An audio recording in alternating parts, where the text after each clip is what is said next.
General Karamat, kaprasa na lang, Chairman. Chairman ako, pasensya ka na.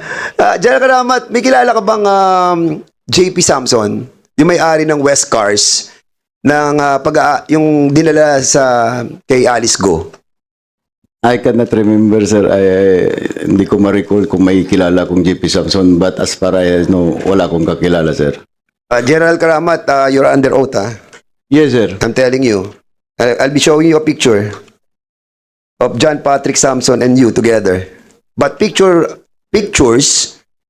hindi naman magsasabi yan na meron kang involvement. But what I'm trying to say is kilala mo. That I will send it to you, General Yes, sir. Karamat. Yes, sir. Because I what could answer that, what we sir. wanted is to ferret out the truth. And I I could will answer try to that. give it to you for you to find out kung nare-recall mo yung si John Patrick Samson. Si John Patrick Samson is the owner of the West Cars that was used by Alice Go. Doon sa kanyang mga sa Pogo, doon sa kanya sa Banban. And that's the reason why I'm asking you, I'm just testing you kung kilala mo. Tapos sinasabi mo hindi mo siya ma-recall. But now, are you going to tell us that you can recall him already? Not all, Mr. Chairman, sir. As a CIDG director, many were inviting you, but it does not mean na yung kasama ko doon sa picture kilala ko. We are just like politicians. Anybody can take a picture with us, sir. General Karamat, we are not trying to tell you that you have involvement. Ang sinasabi lang namin kanina. I didn't say that I was involved, Wait. I'm still talking, you know? Yes, sir. Ang sinasabi lang, tinatanong ko lang, kung may tinatanong ko kung may kilala ka. Ang sabi ko, kaya nga pinakikita ko sa iyong picture, ngayon nare-recall mo na siya. Yes, sir. O yan. O, di na-recall mo na, kilala mo na, that's it. I just met him in one of the occasions, sir, but Okay. I do not know him personally, sir. You don't know him personally. Yes, sir. Oh, this is one of the occasions that you have Yes, sir. be with him. Yes, sir. That's it. Yes, sir. Wala naman po kami sinasabing iba dito eh. Ang tinatanong ko lang kung may kilala kayong JP Samson. Your question is kung kilala ko, sir. I cannot recall, sir, dahil sa dami ng nakikilala Kaya ko, nga, sir. and Hindi then I cannot answer recall back. their name General already, Karamat, sir. wait. Then I answer back. Then I said, pakikita ko para at least ma-recall mo. Okay? So picture, sasabi na na-encounter mo siya. And that's the reason why we will be inviting over also John Patrick Samson, yung pong owner ng West Car, high-end, para malaman po natin yung mga sinasabi natin lahat dito. Board resolution, sir. And I just want to present a simple logic here, sir. Accusing me of whimsically. Mr. Chair, General Karamat, Yes, sir. we're Yes, not Congressman. accusing you here. Be careful of your words. We're not accusing you here. We're asking questions, and that is our job. Remember that. Noted po, Mr. Chairman, sir. Oh, why are you accusing me? Sama kami rito eh. Sorry for my word, sir. But Kaya nga, you be careful of your words. noted po, sir. Thank you. I just want to present Wait, General Yes, sir. Karamat. That goes with us, me as well, the Yes, sir. chairman Yes, sir. and my co-chair. Actually, naunahan lang ako ni Chairman Akop. I was offended by your words. I'm sorry, Your Honor, I was sir. really offended. Yes, sir. Be careful. We're trying to ferret out the truth because there's an instruction from the President and the Speaker. And the Speaker told us to ferret the truth. And we are doing our job as well as you are. All of us, being a part of this government, we have to do our share. At kung wala kayo sa tama at ando kayo sa mali, pasensyahan po tayo. Congressman Busita, now you have the floor. Yes, Mr. Chair. Mr. Chair, ang punto po kasi dito, kaya kung bakit seryoso tayo sa issue na to, itong operation sa against Hongsheng, mababasura na talaga ito, Mr. Chair. Kasi yung mga pulis, yung operatiba, wala na deploy na.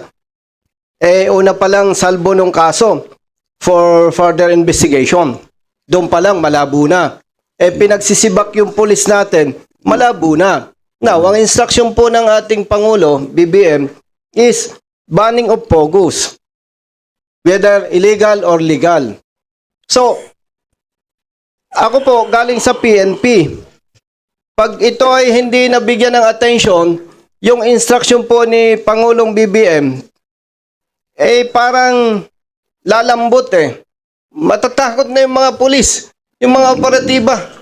Paano pa sila magtatrabaho? Andiyan si Colonel Attorney Tomas Yes, Mr. Chair. Balmonte. You can ask Kaya him. with respect to Honorable Congressman Barbers, yes, totoo po. Pwede nating skip na itong issue.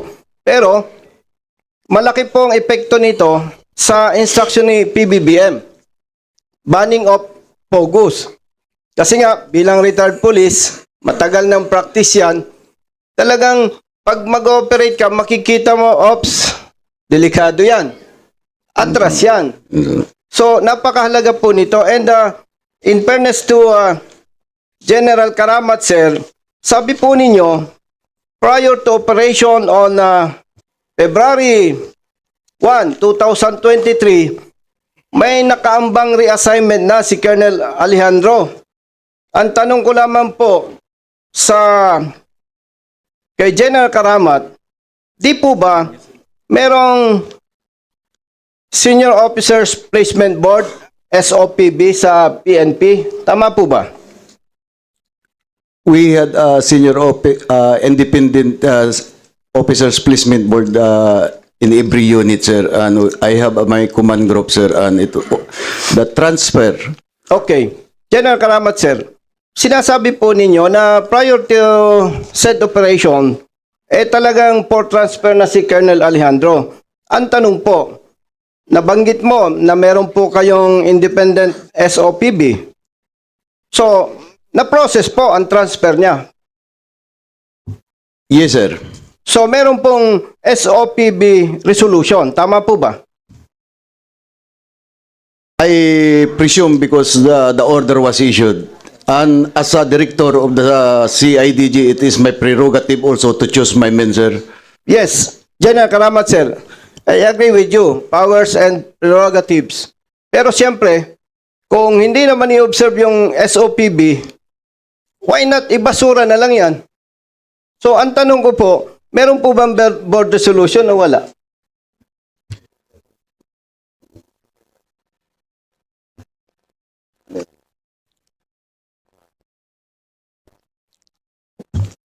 Kasi po, Mr. Chair, kung totoo po yung sinasabi na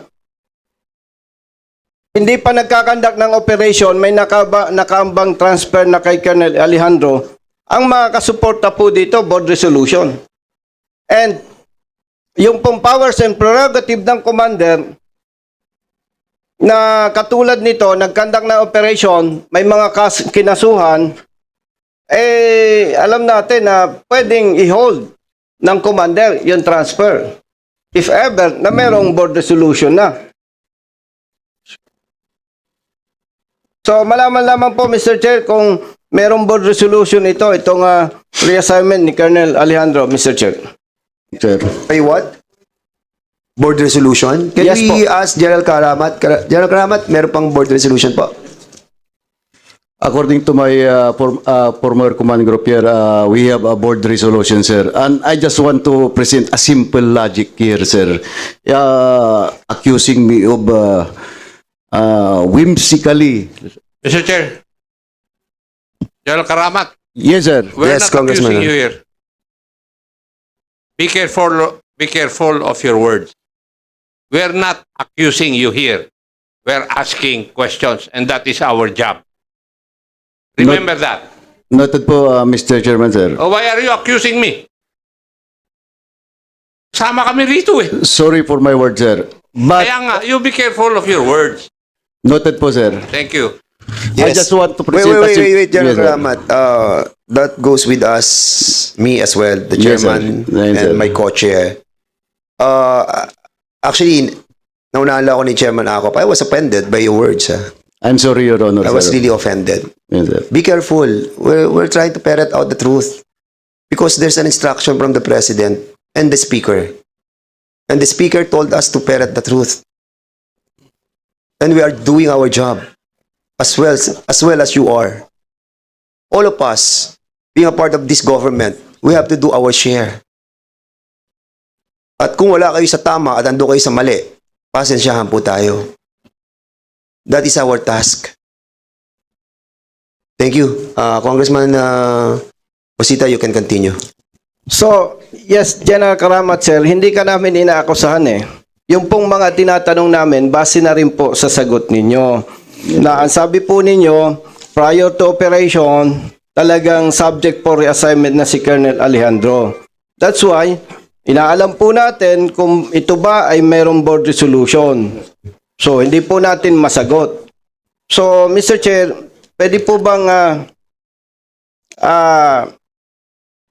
i-direct natin ang CIDG to submit resolution if ever na meron nga po, Mr. Chair? Okay, General Karamat, can you ask the, sino bang na ngayon, si IDG? General Leo Francisco, sir. Si Leo Francisco, is he here? O yung attorney na lang ng abogado? The legal officer, we have invited him. Colonel Tomas Balmonte, are you here? Can you kindly sit down? Can you give us all the documents pertaining to the query of Congressman Busita? Yes, Your Honors. Your attorney, Valmonte, Almonte. Your Honor. ano po ang position niyo sa CIDG? I am the Chief of the Legal Division of the CIDG, Your Honors. Member po ba kayo ng SOPB? No, Your Honors. So, hindi po niya masasagot, Mr. Chair, yung gusto nating itanong sa kanya. Hindi, ang ano lang natin siguro, with your indulgence, no? Kasi siya yung may hawak ng mga kaso eh. So we can possibly ask, kasi kanina you were asking about the case na baka ma-dismiss. No, Mr. Chair, ang tinatanong po natin yung board resolution para sa reassignment ni Colonel PICOD. Alejandro. Sa PICOB. Sa CIDG, Mr. Chair, kasi sila po ang nag-relieve eh. Sige, go ahead, ano? We, Your Honors, if I may, we have here the Chief of the ARMD with regard to the issuance of the orders of the personnel. Okay. And we can request him to furnish this honorable committee of the Okay. necessary resolution. Okay, thank you, Mr. Chair. Nandiyan po ba yung chief ng ARMD, CIDG, Mr. Chair?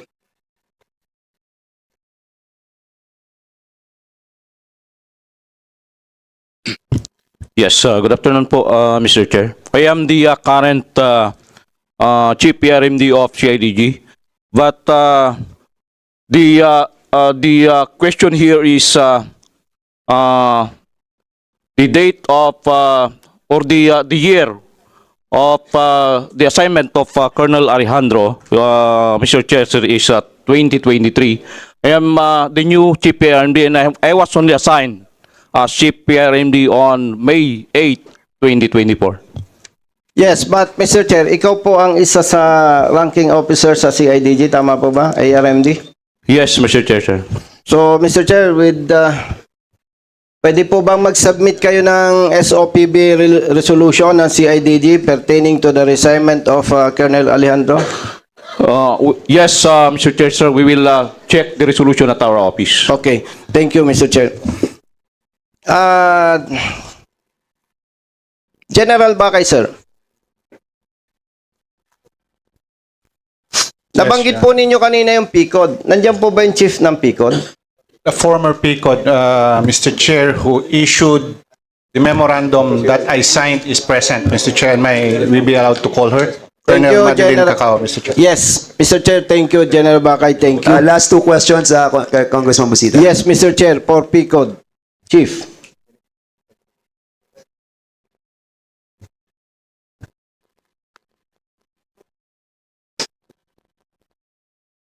Good afternoon po, Mr. Chair. Thank you, Mr. Chair. Chief PICOD. Ano po ba ang participation ninyo sa SOPB ng NHQ? Kayo po ba ay member or secretary? Secretariat po, sir. Head Secretariat, sir. Okay. Di po ba ang SOP, bago ma-relieve ang senior officers, mayroong board resolution? Tama po ba? For placement and promotion po, we conducted deliberations po sa SOPPB. Pero for positions lang po siya for entry positions for police colonel. And then for exclusive 2 and exclusive 3 positions and on upwards, sir. Pero kung ano lang po siya, pwede ko po bang ituloy na lang, i-advance ko ang, Ganito, no? sige po. In the interest of time, ang tanong ko lamang po, yung po bang reassignment ni Colonel Buyakaw, yung pinirmahan ni General Bakay na memorandum, yung po ba ay may resolution or wala? Wala po, Mr. Wala, Chair. Mr. Chair. Mr. Chair.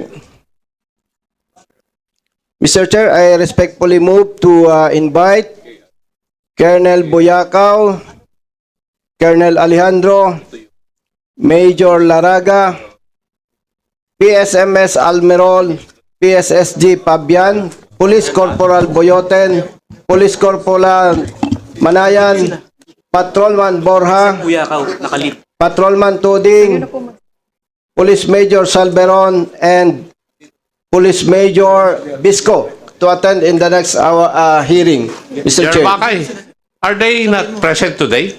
They are present, sir. They are present today, Your Honor. Yes, thank you, Mr. Chair. Kung nandiyan po, invite na lang po next hearing dahil last question ko na. Pwede ko. Pwede pa po ba? Second second. Second round ka naman eh. Thank you, General Akop, sir. My senior officer. May bonus pala ako. Nandiyan po ba si Colonel George Buyakaw? Mr. Chair, may I answer? All the police officers mentioned are present except for Colonel Buyakaw, who is on leave, Mr. Chair. Okay. Apologies. By seniority, nandiyan po ba si Colonel Alejandro? Andyan Mr. po. Chair.